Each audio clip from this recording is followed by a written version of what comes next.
Hey Vince, hey Vince, can I borrow a lockbox?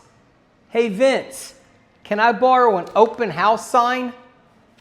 You know, real estate agents get into the business and you see statistics that say 70% of real estate agents didn't have a sale the previous year.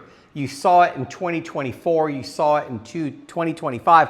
I don't believe 2026 is going to be any different.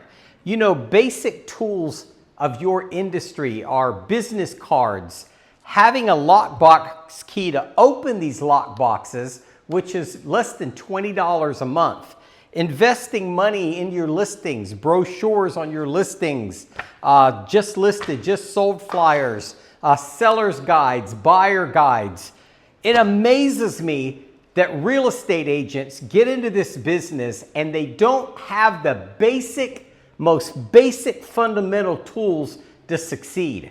And there's one thing about going in and learning about the business and understanding contracts and understanding marketing, but to not have the basic tools.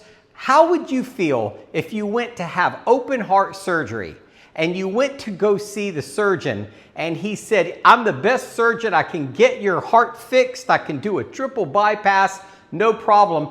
I just have to go see if the guy that owns the hospital can loan me the tools, and if I could get an anesthesiologist to come help me, and then if I could borrow somebody else's tools, I would be able to perform the surgery. Would you really use that surgeon to do the open heart surgery, or would you use somebody that literally had all the tools that they needed to succeed? You spend thousands of dollars getting your real estate license, but you don't want to spend 50 cents on the basic fundamental tools, and that's why real estate agents fail in massive numbers in the industry.